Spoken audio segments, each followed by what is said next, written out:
Welcome to AwakeningYOU channel. We hope you found something here that sparked your interest and assists you in your awakening journey. If you appreciate what we do, please support us. Thank you.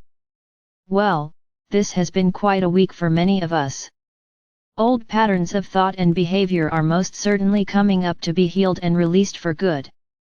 As we bring in the codes for the new masculine energy, we are finding that any illusions or traumas deep in our souls and bodies are coming up now for final release and clearing.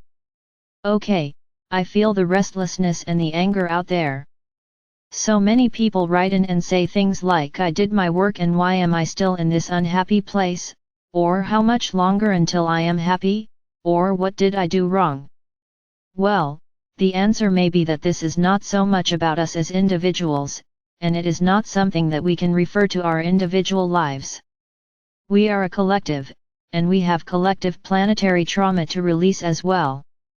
It is all about water, as Archangel Michael tells me, and the work we are doing to clear and repattern the water on our planet. As Dr. Emoto proved, water transmits feelings and emotions over long distances. It has a communicative intelligence. It has a memory. It holds patterns of trauma as well as radiance, depending on the consciousness of those with whom it connects. Our bodies are 80% water. Feelings and emotions surge through the water consciousness and are transmitted around the planet through the water in our bodies. So, we sometimes receive feelings that we cannot account for. Suddenly, we feel sad or depressed, or angry, or uncomfortable. We are receiving a water message from the flow of the collective consciousness.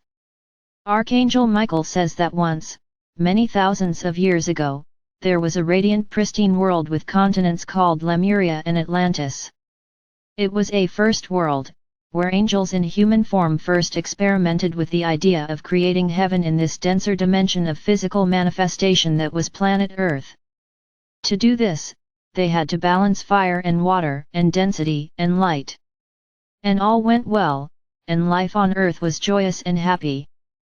But, after a while, those who were responsible for holding the balance of energies, let's call them priests and priestesses, became too heavy in themselves and they lost the balance and the ability to hold the balance. They were unable to hold the balance between fire, spirit, and water, collective consciousness. And so, the planetary Merkaba spun out of balance, and the Earth fractured.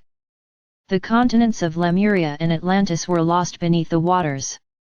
It was no one's fault, it was a matter of inexperience among those who worked with the energies. But, the human collective was so traumatized by the disaster that they began to blame themselves and to feel depressed and unworthy, and they began to create stories about sin and anger and punishment to explain why they felt so bad about themselves. And they cut themselves off from the divine source, and saw themselves as separate and lost, and alone.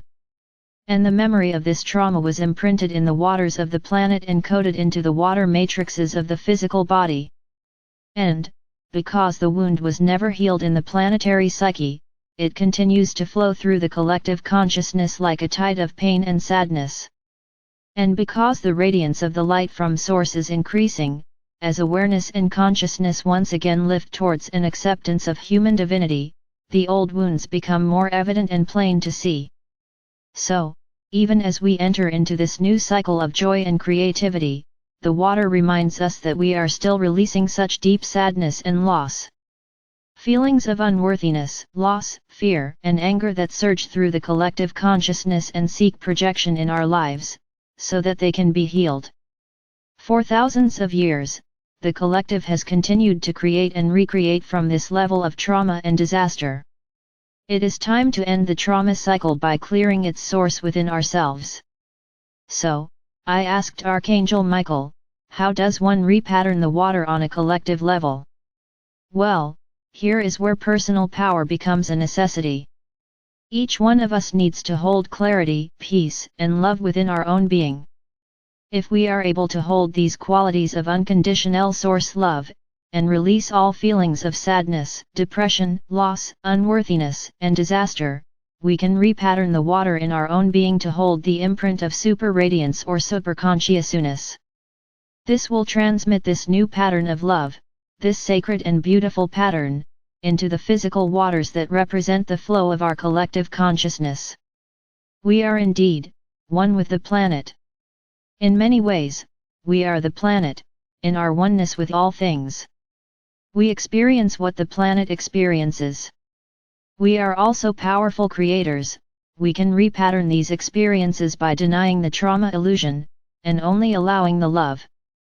The more love and joy we can transmit into the planetary water grids, the more we tell the planet that the human collective has healed the deep wounds of Atlantis and Lemuria and is ready to ascend fully into a new reality where heaven is once again expressed on earth. So, embrace your personal power as a creative force and know that you can repattern your Buddha's feelings and emotions. You can become a water priest or priestess. One who holds the energies of love and joy to keep the planetary collective at a high level of consciousness, and who clears and repatterns the water into super radiance, that state where water reflects and transmits love and gratitude and beauty.